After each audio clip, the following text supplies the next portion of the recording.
ये क्या है भाई, देखो इधर, ये पॉइंट सोर्स है।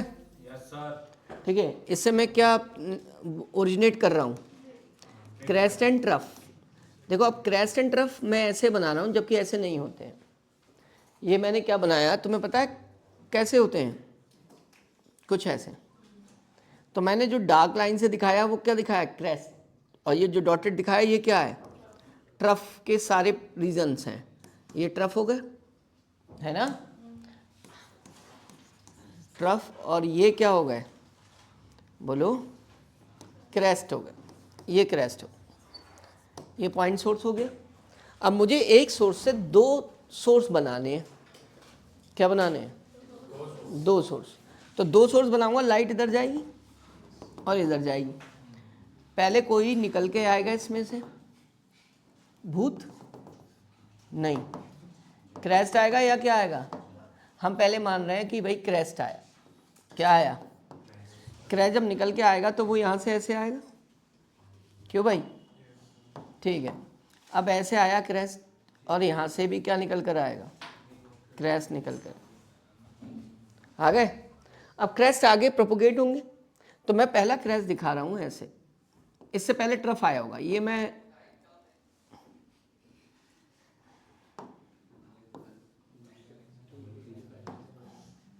ये हम बात कर रहे हैं बच्चों किसकी, इक्वल डिस्टेंस कवर करके मीटिंग हुई है, क्या हुई है भाई, इक्वल डिस्टेंस। तो यहाँ से सोर्स, ये सोर्स S1 है, ये सोर्स S2 है, तो ये एक मीटिंग पॉइंट है और एक क्या है, मीटिंग पॉइंट। तो तुम देख रहे हो सेम डिस्टेंस कवर की गई है, ठीक है। तो सेम डिस्टेंस कवर करके क्या, उससे भी का भी क्रैश पहुंचेगा वहाँ, उसका भी क्या पहुंचेगा, क्रैश, दोनों मीट करके। तो यहाँ पर जो फ्रिंज बनेगी, इनके इंटरफ्रेंस से इंटेंसिटी मैक्सिमम होगी, इसको सेंट्रल ब्राइट क्या कहेंगे, फ्रिंज कहेंगे। तो ये तो क्या हो गई थी, सेंट्रल ब्राइट फ्रिंज, ठीक है। अब यार ये तो मैंने तुम्हें एक लोकेशन दिखाई जहाँ पर मीटिंग हुई, मीटिंग होने वाले पॉइंट्स अगर मैं यहाँ दिखाऊंगा तो सारे के सारे क्या सेम डिस्टेंस कवर करेंगे, ठीक है। अब बात की मैंने कोई और पॉइंट ले लिया, ये वाला है ये, तो यहाँ से देख रहे दूरी बदल गई S1 से और S2 से बदल गई। अब ये दूरी बदलने पर जो यहाँ मीटिंग हुई होगी, हो सकता है भी इसका क्या आया हो, क्रेस्ट, और हो सकता है इसका क्या आया हो, ट्रफ आया हो। तो इसका मतलब है इस लोकेशन पे जो मीटिंग होकर फ्रिंज फॉर्म हुई होगी वो डिस्ट्रक्टिव इंटरफ्रेंस हुआ होगा, क्या हुआ होगा, अब डिस्ट्रक्टिव हुआ होगा तो इसके सामने क्या बनेगी, यहाँ डार्क फ्रिंज बनेगी, ठीक है। तो डार्क को हम डार्क दिखा दे रहे हैं ऐसे, क्लियर हो गई। ऐसे ही बच्चे यहाँ की बात कर रहा हूँ, जो यहाँ फॉर्मेशन हुआ होगा ये, ठीक, ऐसे कुछ फॉर्मेशन हुआ होगा, यहाँ पर जो मीटिंग हुई एक क्या बना, एक क्रेस्ट और एक क्या, किसी का क्रेस्ट किसी का क्या बना होगा, ट्रफ। फिर यहाँ पर क्या फॉर्म हुई होगी, डार्क फ्रिंज, ठीक है। तो ये जो डार्क फ्रिंज फॉर्म हो रही है ये वाली, एक क्रेस्ट और ट्रफ के मिलने से हो रही है, ठीक है। फिर कोई और पॉइंट ले लूँ, ठीक है, वहाँ पर यहाँ से और यहाँ से डिस्टेंस क्या है, अलग अलग है। तो यहाँ पर किसकी मीटिंग हुई होगी, क्रेस्ट क्रेस्ट की, ठीक है। अब क्रेस्ट क्रेस्ट को मिलाऊंगा तो कहाँ, यहाँ क्या बना होगा, ब्राइट फ्रिंज बनी होगी, ठीक है। और यहाँ से यहाँ भी दिखा दूंगा तो क्या, बोलो, ब्राइट फ्रिंज। तो मैंने ये कहा कि ये जो है फर्स्ट कौन हो गया, डार्क फ्रिंज, फर्स्ट कौन हो गई, ब्राइट फ्रिंज, फर्स्ट कौन, दोनों तरफ पैटर्न बनना है, फर्स्ट कौन, ब्राइट फ्रिंज। तो ये यंग डबल स्लिट एक्सपेरिमेंट में हमारी जो फ्रिंज का फॉर्मेशन होता है वो डिस्प्ले किया गया लिंक उसका। अब तुमने देखा ये मीटिंग पॉइंट जो है यहाँ पर हो रहा है, और तुम्हें पता है सोर्सेज से डिस्टेंस अलग अलग है, इसको तुम कई तरीके से समझोगे। तो ये दिखाओगे पहले कि ये दोनों क्या है, इनके बीच का पार्ट डिफरेंस 0 है, फेज डिफरेंस भी 0 है। यहाँ पर दिखाओगे पार्ट डिफरेंस कितना, डार्क फ्रिंज फॉर्म हो रही है 0 λ/2 और फेज डिफरेंस π/2, ये मैं भी दिखाऊंगा। तो पहले तो मैं इनको दिखाऊंगा किस किस कंडीशन पे ये फॉर्मेशन हो रहा है, ठीक है। फिर उसके बाद मैं दिखाऊंगा इनकी पोजीशंस, क्या दिखाऊंगा भाई, पोजीशंस कि ये जो फ्रिंज फॉर्म हो रही है, जैसे फर्स्ट डार्क फ्रिंज फॉर्म हो रही है, उसकी पोजीशन क्या है। फिर मैं दिखाऊंगा कि उसकी विड्थ क्या है। क्या चीज़ भाई? विड्थ। इसको बीटा बोलूँ। तो ये एक्चुअली ना इस डायग्राम में जो चीज़ें दिख रही हैं वो मैं आगे इंडिविजुअली दिखाने जा रहा हूँ, ठीक है। तो मुझे एक फ्रेमिंग तो यहाँ से लेके चल ही रहा हूँ, ठीक है। तो तुमने देखा होगा कि सबसे पहले YDSE में सुपरपोजिशन हुआ। क्या हुआ? सुपरपोजिशन या इंटरफ्रेंस हुआ। दो वेव मिली, दो वेव, जैसे यहाँ भी बात करो तो दो वेव ही तो मिल रही हैं, ठीक है, दो वेव ही तो मिल रही हैं। एक का डिस्प्लेसमेंट y1 है, दूसरे का, अब मैंने तुम्हें कल बताया था कि जब इंटरफ्रेंस होता है तो रिजल्टेंट डिस्प्लेसमेंट मिलता है, तो मैं रिजल्टेंट डिस्प्लेसमेंट की इक्वेशन निकालूंगा। क्या करूंगा? अब इक्वेशन निकालने के लिए मैं बोलूंगा क्या? Intensity of resultant wave. क्या चीज? अब उसी डायग्राम को जब रिजल्टेंट वेव की इंटेंसिटी बताऊंगा तो मैं एक छोटा सा डिस्प्ले यहाँ देना चाहता हूँ, जैसे तुम्हें फील आना चाहिए। ये कौन है भाई? हमारी स्क्रीन थी YDSE की, इंटरफ्रेंस हो रहा था। यहाँ से एक मान लिया मीटिंग पॉइंट ये ले लिया मैंने, और एक क्या ले लिया? ये ले लिया। तो यहाँ पर इंटरफ्रेंस हो रहा है इस P पॉइंट पर, फ्रिंज फॉर्म हो रही है O से। तो ये जो सोर्स S1 से वेव जा रही है और सोर्स किससे? तो मैं तुम्हारे सामने वेव भी बना दे रहा हूँ। क्रैश दिखाया मिलता? दूसरे का क्या दिखा दूँ? कुछ भी दिखा सकते हैं, क्रैश, ट्रफ। तुम देख रहे हो दोनों में फेज डिफरेंस है। पाथ उसने कम अचीव किया, दूसरी वाली ने क्या? ज़्यादा अचीव किया। अब इसका डिस्प्लेसमेंट मैं किससे दिखाऊं और इसको किससे दिखाऊं? y2 यहाँ दिखा दे, y2 यहाँ। यार y1 को मैं ऐसे लिख सकता हूँ, A1 एक वेव ही तो है, उसके और इसके फेस में डिफरेंस दिखाने के लिए, और इन दोनों का एम्पलीट्यूड थोड़ा सा डिफर ले रहा हूँ, sin ωt प्लस क्या लिख दूँ? दो वेव है, सुपर इम्पोज हो रही है। तो इसका मतलब मैं आफ्टर क्या बच्चों? After superposition. क्या? सुपरपोजिशन, जिसको इंटरफ्रेंस कहते हो, ठीक है। क्या कहते हो? इंटरफ्रेंस, ठीक है। तुमने क्या लिखा? y इक्वल्स टू क्या होगा? y1 प्लस y1 क्या है भाई? A1 ओमेगा टी, y2 क्या है? A2 sine omega T plus क्या? यहाँ पर फॉर्मूला क्या लगेगा बच्चों?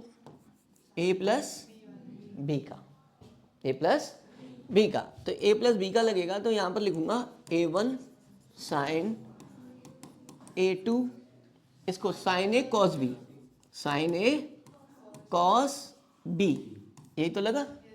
A2 उसके साथ भी आएगा, कॉस A साइन बी। अरे मैडम उसमें कॉस के साथ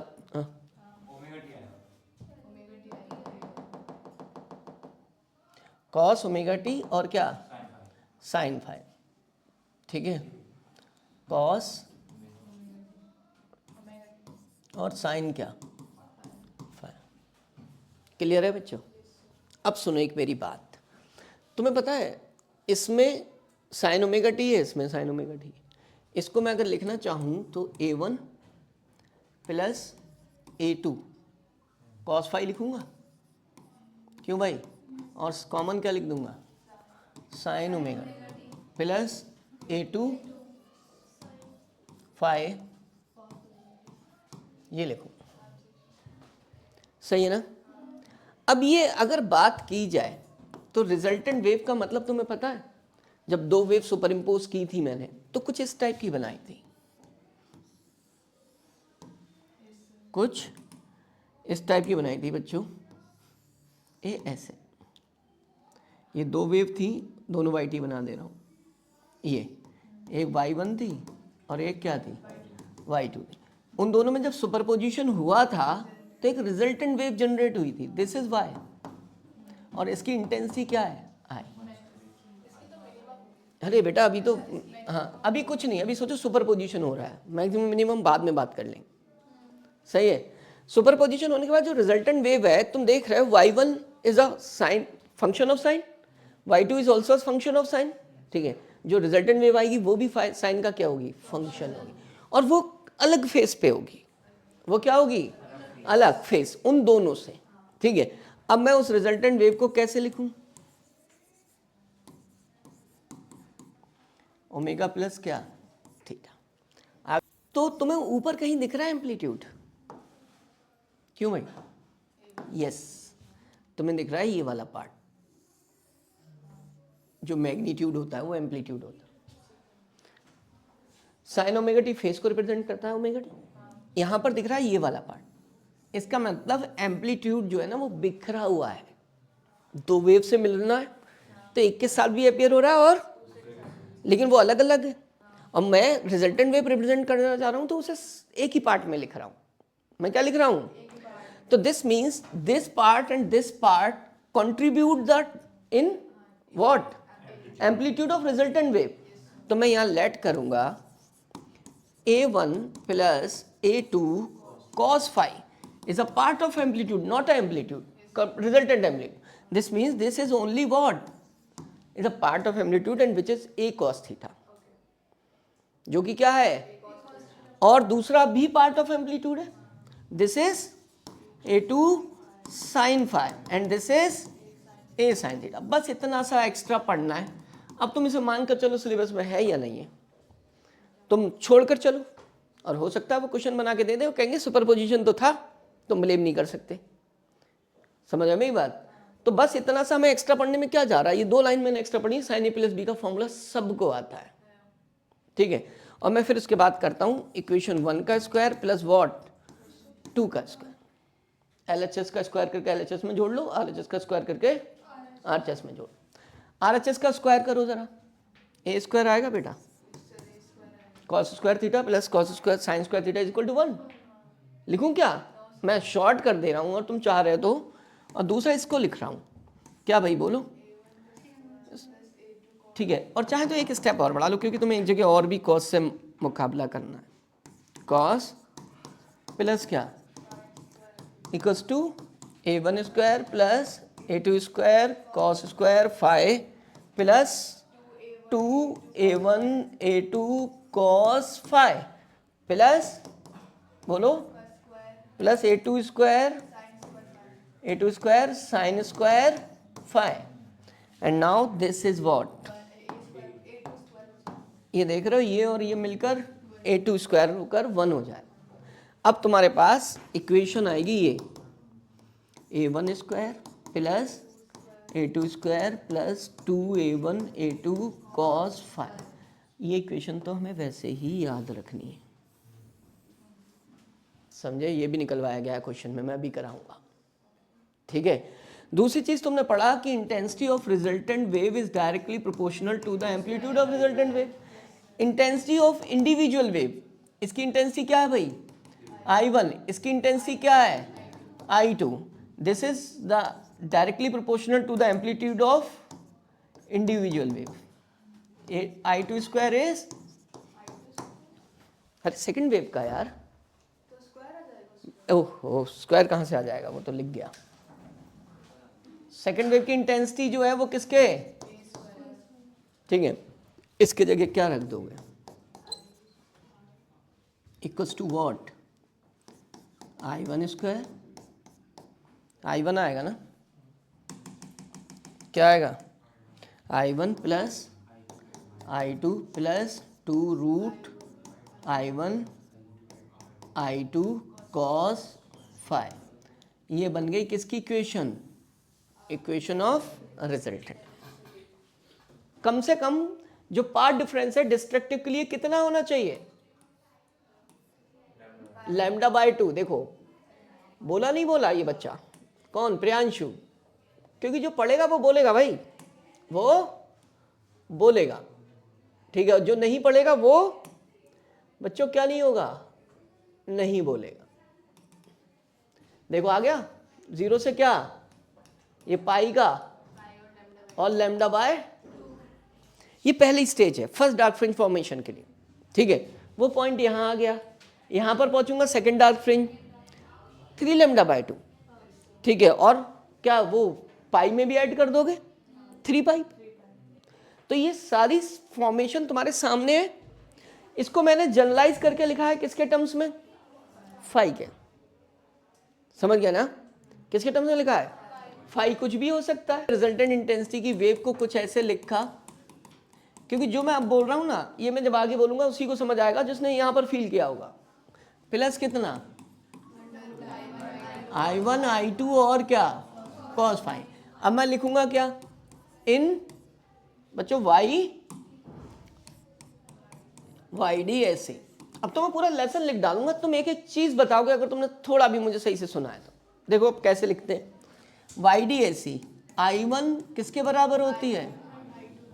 इंटेंसिटी बराबर होती है, क्योंकि सेम लाइट से फॉर्म की गई सोर्सेज हैं, तो दोनों की इंटेंसिटी क्या होगी? सेम। ठीक है, इसको मैं लेट कर लूंगा आई नॉट लेट कर ले, इनिशियल को बोलते हैं आई नॉट लेट कर। खत्म हो गया। यहाँ क्या रखोगे भाई? और यहाँ क्या रखोगे? प्लस कितना रखोगे? आई नॉट कॉस क्या रखोगे? Phi. This is the resultant intensity. ये क्या हो गया भाई? इसको एक जगह ले लो, 2I0 को कॉमन ले लो। क्या ले लो? 2I0 प्लस 1 बचेगा यहाँ, इसकी जगह 1 प्लस कितना है यहाँ से? जब भी 1 के साथ cos फाई हो तो एक फॉर्मूला लग। किस पे? अरे वो लग गया यार।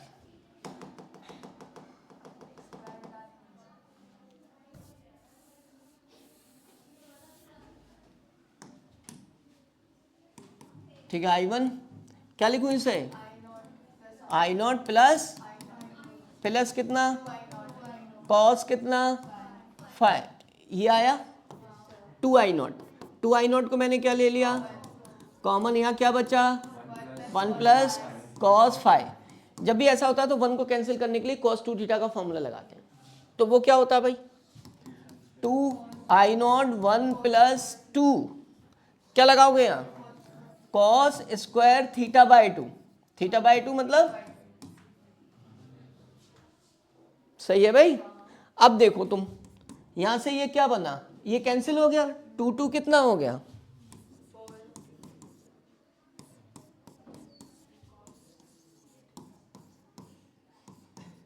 This is also a formula of a resultant intensity. ये भी है, ये भी है। ये कब लगेगा? जब इंटेंसिटी अलग अलग हो। ये कब लगेगा? तुम ही तो बता रहे हो। ठीक है, चलो अब आगे बात करना।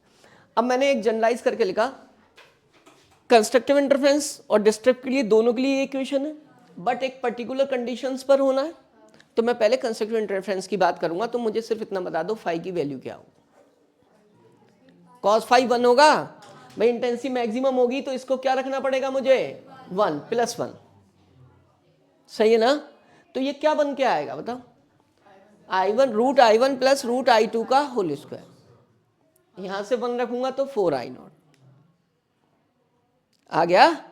तो मैंने क्या लिखा? अब देखो, कंडीशन ऑफ क्या? व्हाट मतलब मैक्सिमम इंटेंसिटी। मैक्सिमम इंटेंसिटी मतलब क्या? cos phi equals to plus 1 which is what? Maximum value, है ना? तो मैक्सिमम इंटेंसिटी कितनी आई? √I1 प्लस रूट क्या? I2 का क्या? Whole square. YDAC में ये कितनी आई? 4I। अरे कहाँ से cos? सब खत्म। cos फाई को तो 1 रख चुके हो। ठीक है, अब वो कहा उन्होंने। अब मैं एक सिचुएशन दिखा रहा हूं जब कंस्ट्रक्टिव इंटरफेरेंस हो रहा है, वेव को रियली में सुपर इम्पोज करके दिखा रहा हूं। ठीक है, सुधांशु भाई सुन लो, कोशिश करो ग्रैब करने की, अगर कर पाओ तो। देखो, एक ये वेव है बच्चों, ये वाली। ठीक है, दूसरी वेव क्या है? इनके बीच में फेज डिफरेंस कितना है? 1 and this is 2। Phase difference कितना है बेटा? 0, है ना? इधर दिखा दूं, phase difference 0, path difference x से लिखूंगा। पहली सिचुएशन पता चल गई। ठीक है, cos फाई क्या हो जाएगा? 1 हो जाएगा। ठीक है, तो मुझे तो cos फाई 1 चाहिए, तो हो रहा है इनसे मैक्सिमम चाहिए। दूसरी सिचुएशन बोलो भाई।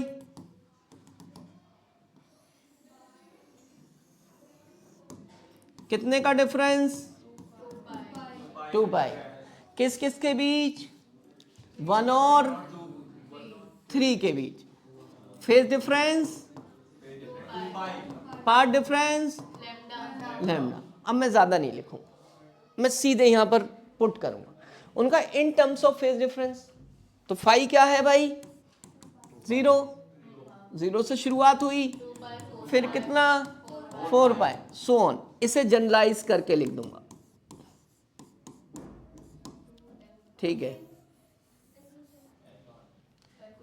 वेयर एन बताऊंगा, क्या दिक्कत है? जनरलाइज कर दिया भाई, एन लिख भी दिया। फिर इन टर्म्स ऑफ, कहां से शुरुआत हुई? 0 पर भी है लैम्डा, और कितना? एंड क्या कर दूं? इसको भी जनरलाइज करके लिख दूं। क्या दिक्कत? कोई दिक्कत नहीं। एन क्या लिख दूंगा?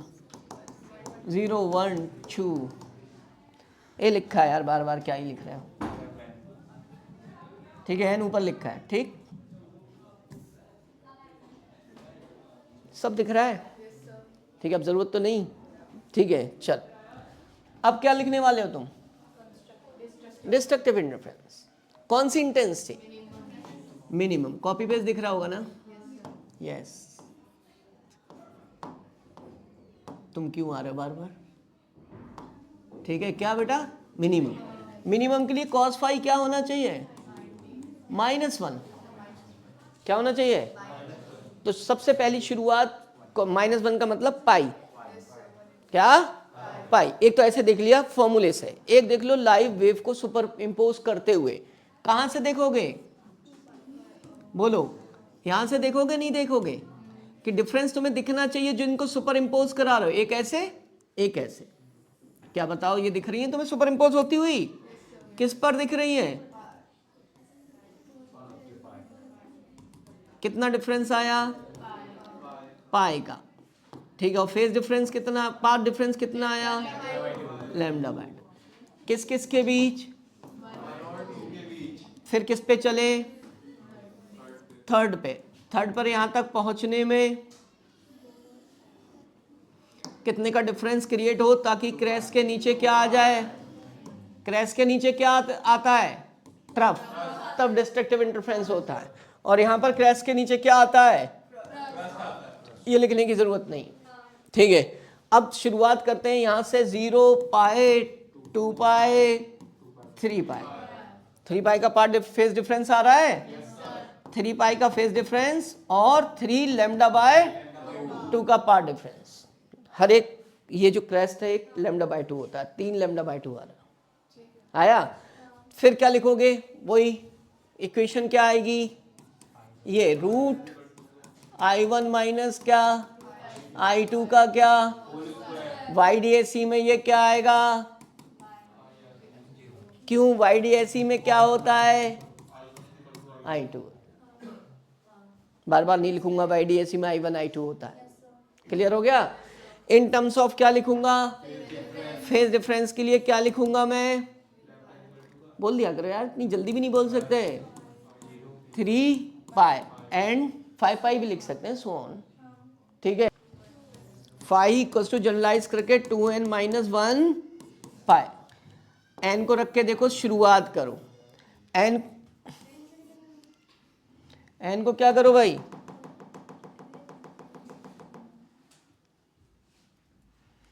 दिस इज 2n माइनस 1 पाई। अब n को कहां से शुरू करूं? 0 से? नहीं, मैं 1 से लेके चल रहा हूं। 2, 3। इस पर क्या बनेगी? फर्स्ट क्या? सेंटर तो होती नहीं है, तो इसलिए 0 से स्टार्ट ही नहीं करूंगा। जहां से मुझे फील आना शुरू हुआ मैं उसी नंबर से स्टार्ट कर रहा हूं, ठीक है। यहां पर ये क्या बन रही है? इस पर बोलो, सेंट्रल। और इस पर क्या बन रही है? First bright fringe. सही है, चलो ठीक। उसके बाद इसको जनरलाइज करो। x क्या होना चाहिए सबसे पहले? फिर क्या होना चाहिए? फिर क्या होना चाहिए? जनरलाइज करो। क्या करो? Generalise. 2n minus 1 lambda by 2। शुरुआत यहीं से n की होगी। इसका भी फॉर्मूला मिल गया। अब तो लिख रहे हो भाई, ठीक है। अब कुछ ऐसा नहीं है कि तुम नया पढ़ रहे हो, तुम खुद ही डिजाइनिंग कर रहे हो, सही है। अब ये कंडीशंस बतानी तुमने, मैंने कहाँ बताया था, मैंने कहा उसी डायग्राम को मैं एलेबरेट करूंगा। मैंने क्या बता दी, कभी यहाँ मुलाकात हुई, कभी यहाँ हुई, तो हर जगह फेस और पाथ में डिफरेंस था। तो जब यहाँ मुलाकात हुई तो यहाँ क्या बना था, सेंट्रल ब्राइट फ्रिंज, उसके ऊपर क्या बना था, फर्स्ट ब्राइट फ्रिंज। तो ये जो दूरी है, ये जो दूरी है कितनी सेंट्रल से यहाँ पर जाकर फॉर्मेशन हो रहा है फर्स्ट फ्रिंज का, वो निकालना है, which is Y N, which is, तो इसे पोजीशन बोलूंगा, इसे क्या बोलूंगा, वो भी बोलूंगा लीनियर पोजीशन, क्या बोलूंगा, of fringes, of fringes, bright fringe and dark. फिर मैं पर्टिकुलर डार्क की पोजीशन के लिए एक फॉर्मूला, पर्टिकुलर ब्राइट के लिए एक फॉर्मूला, ठीक है। देखो अच्छा, relation between phase difference and path difference कहीं से भी उठा लो, यहां से उठाओ। फॉर पाथ डिफरेंस कितना बच्चों, फेज डिफरेंस कितना है, इसी से मैं लिख, फॉर पाथ डिफरेंस किसके लिए, path difference lambda, phase difference कितना होगा, बोलो, फेज डिफरेंस 2 पाई। यूनिटरी मेथड लगाओगे, पाथ डिफरेंस कितना, 2 पाई अपॉन लैम्डा। मैं जनरल करके किसकी बात करूं, x की, तो मैं उससे क्या कर दूंगा, मल्टीप्लाई। ये मुझे क्या मिलेगा, फेज डिफरेंस और पार्ट डिफरेंस में रिलेशन आ गया। रखो x इक्वल टू 0, ये भी 0, x equal to lambda by 2, वो कितना, पाई बाई 2, नहीं वो पाई, वो कितना, लैम्डा बाई 2 वो पाई, 2 पाई रखो, ओ 2 लैम्डा रखो, लैम्डा से 2 पाई आ गया करस्पॉन्डिंग। ये था, ये स्क्रीन है बच्चों, क्या है, जहां पर फ्रिंज फॉर्मेशन हो रहा है। यहां से क्या, ये गई, ये गई, ये पी पॉइंट बना, यहां पर क्या फॉर्म हो रही थी, फ्रिंज, कोई सी भी हो रही है, डजेंट मैटर, कोई सी भी हो रही है भाई। जाहिर सी बात है, मैंने तुम्हें पहले कंडीशन के लिए भी यही डायग्राम बनाया था, अब मैं पोजीशन फाइंड करूंगा तब भी यही डायग्राम बनाऊंगा। तो मैं कहां से पोजीशन लूंगा उस फ्रिंज की, सेंटर से, सेंटर से इसे क्या लिखूंगा मैं, वाई, ठीक। अब थोड़ा सा मैं फॉर्मेशन कर रहा हूं, कंस्ट्रक्शन। देखो ये S1 है और ये क्या है, इसको ज्वाइन करा दे रहा हूं, इसको ज्वाइन करा, this is what, distance between किसके, स्क्रीन, ठीक है, screen and source, and this is what, distance between 2 sources. तो स्मॉल डी क्या हो गया, distance between 2 sources, and D क्या हो गया, डिस्टेंस बिटवीन सोर्स एंड क्या, स्क्रीन, सही है। अब ये देखो, इसको मैं आधा करूं यहां से, तो ये वाला पार्ट क्या हो जाएगा, d बाय 2, ये वाला भी क्या हो जाएगा, d बाय 2। तुम ये बताओ ये कितना होगा,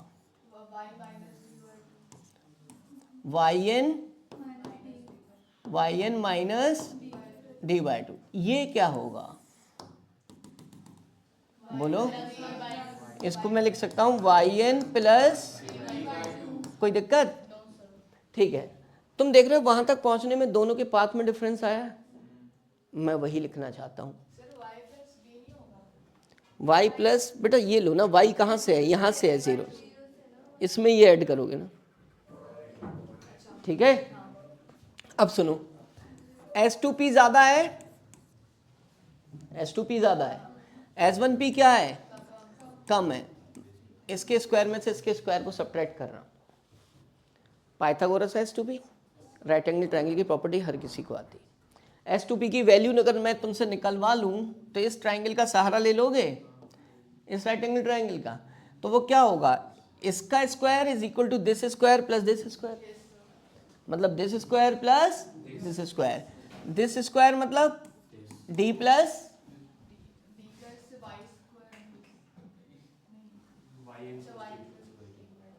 सही है, yn प्लस क्या चीज, क्या लगा रहे हो, पाइथागोरस लगा रहे हो भाई साहब। अगर यही नहीं फील कर पा रहे हो तो बेकार है।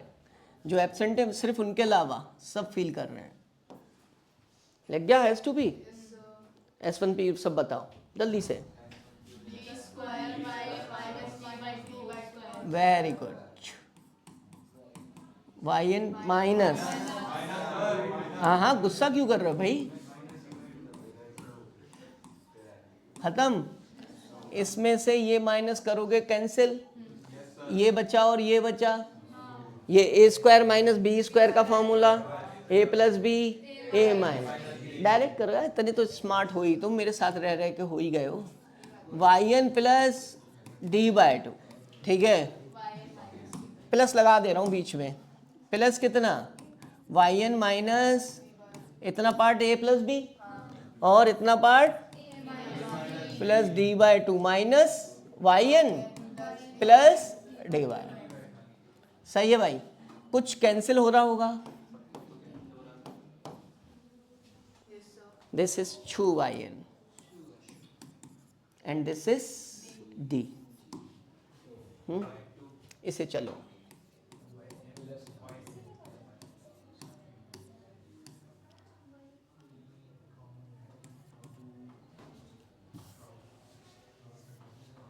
इसे देखो, S1P लिखूं और क्या माइनस रिया, इधर तुम देख रहे हो ये, और ये देखो, मैं एक P पॉइंट वेरी क्लोज ले लूं, क्या ले लूं, वेरी क्लोज ले लूं, ये रहा P पॉइंट, ये S1 है और ये क्या है, यहाँ से चलूंगा, यहाँ से चलूंगा तो S1P और S2P D के बराबर हो, क्या होगा, चाहे पॉइंट यहाँ हो चाहे पॉइंट ये हो, ठीक है, O हो या P हो, एक ही बात है ना, P is very close to O, तो तुम S1P को किसके बराबर रख सकते हो, इक्वल्स टू वॉट, D। अब मेरी बात समझना, दिस मीन्स S1P S2P को मैं D लिख सकता हूं बेटा, ये 2D, क्या लिख सकता हूं, अब ये तो कैंसिल हो जाना चाहिए, रख दूं 0, सब कुछ 0 हो जाएगा, इसलिए मेहनत थोड़ी ना की थी। S1P S2P को मैं D मान सकता हूं, ठीक है, उस कंडीशन में जब उसके इफेक्ट ना पड़े कोई।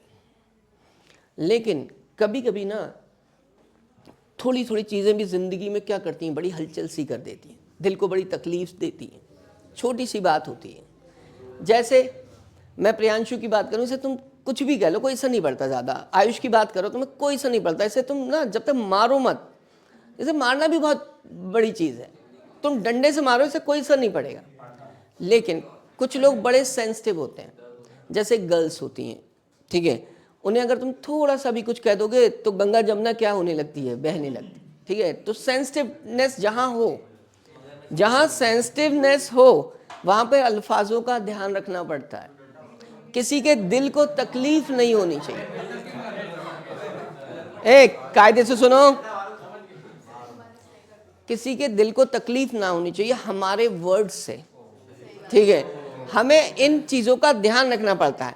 लेकिन जब आप किससे बात करते हो, अब ऐसे बात करते हो, आयुष से बात करते हो, कुछ ध्यान मत रखो अल्फाजों का, क्योंकि इन्हें छोटे मोटे अल्फाजों से कोई फर्क नहीं पड़ता, इनकी तो रोजमर्रा की जिंदगी में यूज हो रहा है, ठीक है, ठीक। तो एक जगह वो है जहां अल्फाजों का मर्यादा का ध्यान रखना पड़ता है, एक जगह वो है जहां पर कुछ लोग ऐसे हैं कुछ भी बोल दो कोई फर्क नहीं पड़ता, वही कहानी आई। S1 S2P is approx equal to D लिखने से इस पर बहुत ज़्यादा इफेक्ट नहीं आएगा, but when S2P and minus S1P में अगर दोनों को D रख लूंगा ये 0 हो जाएगा। मैंने कहा अप्रॉक्स इक्वल टू D, क्या कहा, but a minute difference of λ/2 which is a wavelength of light and which is, उसको भी हाफ कर रखा है, का मतलब यहां पर डिफरेंस, पार्ट डिफरेंस 0 है और यहां पर λ/2 है, ठीक है। अगर यहां की बात करूं तो D ले सकता हूं, तो यहां पर क्या होगा प्लस λ/2, और उससे ब्राइट से डार्क बन रही है, सेंसिटिविटी लेवल दिख रहा है, क्या दिख रहा है, सेंसिटिविटी लेवल दिख रहा है, इसका मतलब वो ब्राइट से डार्क एक फॉर्मेशन चेंज कर दे रहा है एक प्रोसेस में। हम उससे क्या नहीं कर सकते, इग्नोर नहीं कर सकते, उसको इक्वल नहीं रख सकते। And this is now this is called what, ये जिम्मेदार है ब्राइट से डार्क फ्रिंज का, इसको बोलूंगा पार्ट डिफरेंस। मैं इसको इक्वल नहीं बोल सकता।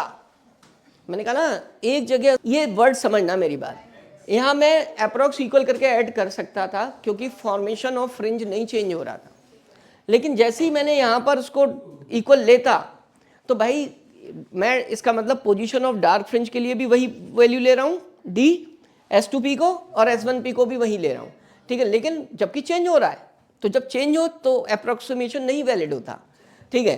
तो इसको मैंने क्या मान लिया, पार्ट डिफरेंस, ठीक है। अब मैंने भाई कैपिटल डी अपॉन इनटू क्या देख रहे हो तुम, position of fringe in terms of path difference. If you put a value of x for क्या bright fringe, then you will get the position of bright fringe, समझ गए। और जब आप क्या रखोगे, डार्क का पार्ट डिफरेंस लिखोगे, then will get the position of आद्या डार्क फ्रिंज, ठीक है। देखो यही तो होना चाहिए ना, इग्नोरेंस जहां होगी वहां टॉपिक खत्म। बेटा पोजीशन किसकी, x क्या लिखना चाहिए, n की वैल्यू पता है ना। अब बताओ yn क्या बनेगा बच्चे, चुपचाप पढ़ ले नहीं तो तेरा yn क्या बनेगा बेटा, वेरी गुड। ये कैसा किसका फॉर्मूला आया बच्चों, position of nth bright fringe, सही है। अगर मैं चाहूं बच्चे ना n0 रख दूं, किसके लिए, सेंट्रल ब्राइट फ्रिंज के लिए। तुम देख रहे हो, खुद ही बता रहे हो, मैं कुछ नहीं बोल रहा। कौन सी, सेंट्रल ब्राइट फ्रिंज। n क्या होता है बच्चों, क्या yn 0 होता है या नहीं होता है भाई, किसके लिए, फर्स्ट ब्राइट फ्रिंज के लिए क्या आएगा, d अपॉन सिर्फ लैम्डा। फिर बेटा मैं किसके लिए लिखूंगा, क्योंकि nth तो है, उससे पहले वाली रखूंगा जब, तो yn इक्वल्स टू खत्म। अब इस चीज को मैं तुम्हें यहां पर बेटा सिर्फ ये पेज पढ़ाऊंगा, इसके बाद नहीं कुछ। तू यार बोलता ज्यादा है बस, खाली इतने एग्जाम्पल दिए मैंने तुझे, शर्म फिर भी नहीं आई, ठीक है। बच्चों इधर, हाँ चलो। अब ये क्या है बेटा, S1 S2 ये है yn। अच्छा अगर yn को बेटा प्लीज बहुत अच्छे से पढ़ो, देखो मजा आएगा। तुम yn को दिखाया जाए तो यही तो है, क्यों बच्चों, ठीक है ना। एंड दिस इज व्हाट, बेटा देख प्लीज ये सीन लेके जाओगे ना, कल क्वेश्चन ही करने बस। एंगुलर पोजीशन, जानते हो एंगल क्या बच्चों, angle is what, arc upon radius, arc upon radius. तो किसको फॉर्मूला नहीं पता यार, arc is what, radius is what, arc and this is, बेटा ये नहीं पता है yn, d से d कट मार दो ना। देखो याद करने में भी कितनी आसानी होगी, जो थीटा n होगा, ठीक है, दिस इज व्हाट, सिर्फ क्या हटा देना है, एंगल फाइंड करते टाइम, है ना। मैंने yn दिखाई है वहां, क्या दिखाई है, दिस इज व्हाट nth, क्या है बच्चे, nth ब्राइट फ्रिंज। इसके नीचे जस्ट तुमने देखा था बीच में डार्क आती है, क्या आती है बच्चों, डार्क आती है, फिर उसके बाद कौन आती है, फिर ब्राइट आती है। नाउ व्हाट इज दिस बेटा बोलो, n-1, वो n है तो उससे पहले वाली n-1, फोर्थ से पहले थर्ड ही तो आएगी, ठीक है। अच्छा ये जो है व्हाट इज दिस,